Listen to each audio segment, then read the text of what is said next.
আমি তোমাকে বলছি আমার শাড়ি লাগবে, শাড়ি নিয়ে আসছি আমার জন্য। পুরো ওয়ার্ড্রপ ভর্তি আমার শাড়ি। বাবার জন্য কিনলাম, মার জন্য কিনলাম, আমার কি ইচ্ছা করে না যে আমার বউর জন্য কিনি। তোমাকে আমি বলছি আমার শাড়ি লাগবে। তোমার মতো গাধা মানুষ আমি আমার লাইফে আর একটাও দেখি নাই। এখন পর্যন্ত তুমি সেই লোন শোধ করতে পারো নাই, আমার জন্য শাড়ি নিয়ে আসছো, মার জন্য শাড়ি নিয়ে আসছো। আস্তে কথা বলো না। আর শফিক, আমি কি কখনো তোমার কাছে কিছু চাইছি? তোমার কাছে কি একটা বার মনে হয়নি যে তোমার বাবা অসুস্থ, তাকে তোমার চেন্নাই পাঠাইতে হবে, তোমার লোন শোধ করতে হবে? তোমার কাছে কি তোমার শাড়ি কিনা, বাবার জন্য জিনিসপত্র কিনা, ঘড়ি কিনা, এগুলো কি খুবই ইম্পর্টেন্ট ছিল? মাসে 10-12 তারিখের পরে যখন টাকাটা শেষ হয়ে যায়, আমি জানি আমি কিরকম করে রান্না করে সামলাই।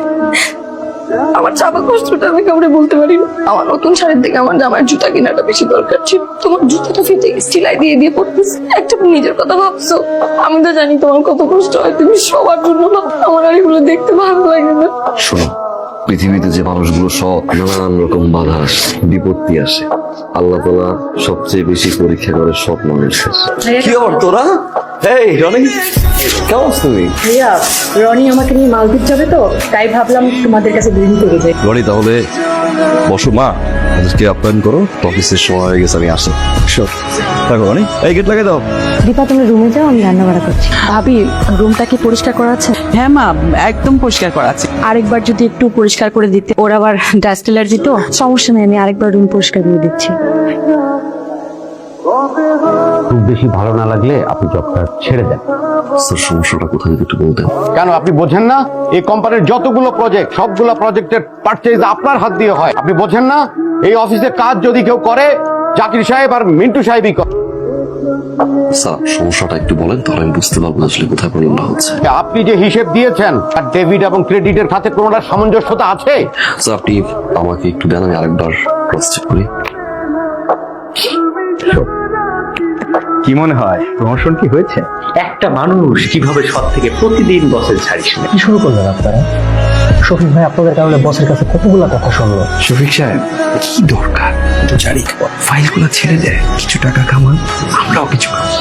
আপনি বেশি নেন। আমি সারা জীবন বছর জারি কেউ হবে, তারপর আমার সব নষ্ট করবো না, কারণ এটা আমার বাবার শিক্ষা। হ্যালো, কই তুমি? কোথায় আবার? আমি তো অফিসে। তো বাসার ফ্রিজে যে মাছ আছে ওটা কি তোমার বোনের জামা পেয়েছে তুলে দেওয়া যাবে না? এখন তোমাকে অফিস থেকে ছুটি নিয়ে বাজারে গিয়ে বাজার করতে হবে। কি বলেন? অফিস থেকে কি বেরোবো? এমনিতেই বস। শফিককে ফোন করেছিলে? হ্যাঁ মা, ও আসছে।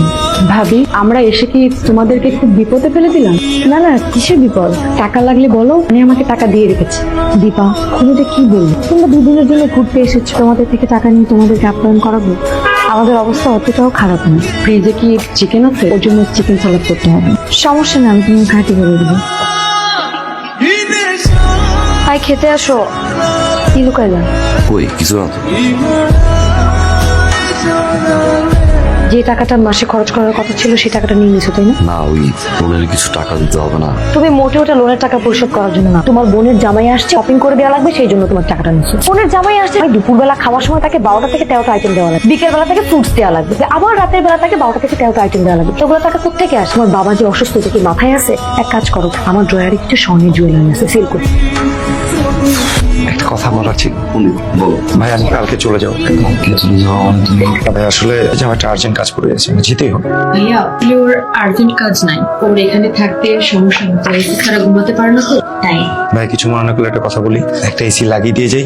বাবা তো অসুস্থ, আমার লাগে না। তাহলে ভাই, আমরা যে রুমটাতে থাকি সেটাতে এসি লাগবে। বাড়িওয়ালা একটু ঝামেলা করে। সমস্যাটা বাড়িওয়ালার নাকি মাসে মাসে অনেক টাকা বিল আসবে সেটা? ভাই, আমি ঘুমোতে যাচ্ছি, আমার প্রচুর ঘুম ধরেছে। ভাইয়া, রনি তো তোমাদের ঘুরতে যাবো, ওকে কিছু গিফট দেওয়া উচিত ছিল না? তোর মাথায় আছে? আচ্ছা, আমি কালকে অফিসে ফিঙ্গার পাঞ্চ করে কিছু shopping করে। আরেকটা কত ব্যাংক ছাড়া কিছু ইউজ করো না, এটা তুমি জানো। দেখতেছি। এখন ব্যাপার একটু কমছে। একটু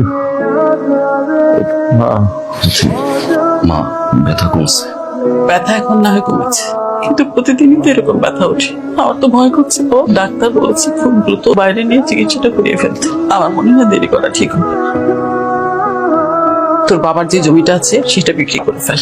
তোর বাবাই যদি না থাকে তাহলে ওই জমিটা আমি কি করবো বল?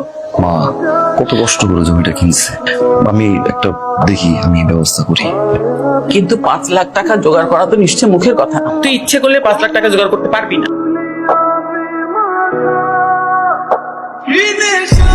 এটা কি দিয়েছেন আপনি? কেন file? Product rate market rate থেকে অনেক বাড়াই দিচ্ছে, ঠিক করে দেন। মার্কেট রেট বসানোর দায়িত্ব আমার, আপনার কাজ হচ্ছে শুধু সাইন করা। সাইনটা করে দিন। আপনি মার্কেট রেট যা আছে তাই বসাবেন প্রোডাক্ট রেট, তারপর আমি সাইন করে দিই। আমার সততা বিক্রি করবো না, আপনি রেট ঠিক করেন, ঠিক করে আপনি আমার ডিসকে পারেন। আপনি আসছেন, আপনার জন্য অপেক্ষা করতেছিলাম। টাকা পাই না, এক্ষুনি আজকে আপনি টাকাটা দিবেন। আমি এখন কোথেকে টাকাটা আপনাকে দিই? টাকা আপনি এক্ষুনি দিবেন। আপনি একটু শান্ত হন ভাই। খবরটা কোনো কথা বলবেন না। আমার কাছ থেকে 70,000 টাকা দিয়ে আপনার বোনের বিয়ে দিলেন। ফাইনাল করেন আমার সাথে। একটা মাস সময়, একটা মাস সময়। ওই মিয়া ময়দান মানে আমাদের সিনের না, আপনি না তুমি শেষে টাকা বের করবো, চিনেন আমারে, চিনেন না? আচ্ছা, চিল্লাচিল্লি কিসের? শফিক আর বউয়ের মধ্যে ঝগড়া লেগেছে। হায় হায়, কি বলো?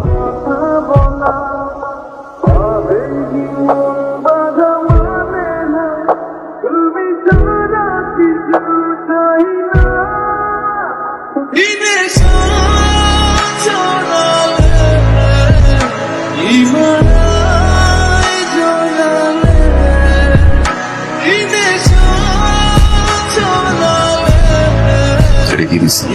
দেখতেছেন না ফাইল? মার্কেট রেট যা তাই দিছি, একটা পয়সা বাড়াই। তাইলে এখন সাইন করতে সমস্যা কি? সমস্যা আছে, মার্কেট রেট যা তার চেয়ে রেট বাড়াই দেন, সাইন করতেছি। আর এখন থেকে টাকাটা আমার অ্যাকাউন্টে পাঠাই দেন। 78, 79, 80। তাই তো 70,000। 10,000 বাড়াই দিচ্ছি। ওয়াও, অসাধারণ অসাধারণ। জি স্যার। ঠিক, এবার যদি আমার কোম্পানি একটু লাভের মধ্যে। কই ছিলেন আপনি শফিক সাহেব এতদিন? আমি এমন মানুষই খুঁজছিলাম শফিক সাহেব। Thank you sir, thank you sir. Congratulation Shafiq সাহেব। স্যার দেখেছিস, বলেছিলাম না সততার একটা দাম আছে। প্রমোশনটা হয়ে গেছে, এখন দেখবি সব লোন একে একে শোধ হয়ে গেছে। বাবা মা আমাকে কেমন লাগছে? যেটা কেমন লাগছে? খুব সুন্দর। আপনাদের ছেলে দিয়েছে। তাই খুব ভালো হয়েছে। আচ্ছা, তুমি এতগুলো টাকা কই পেয়েছো?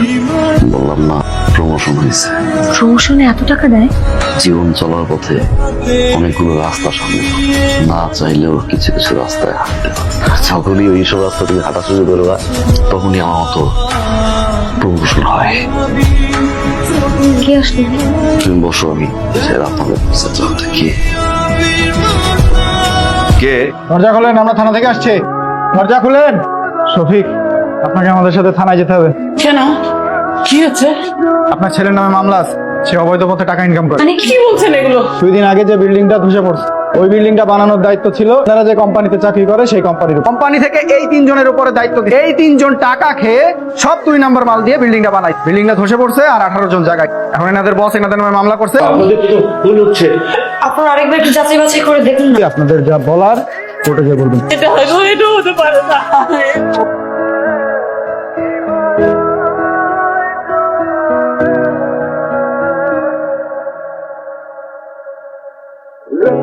শ্বশুর বাড়িতে আমার মান সম্মানটা ভাইয়া এইভাবে নষ্ট কর, আমি তো মুখ দেখাতে পারছি না মা।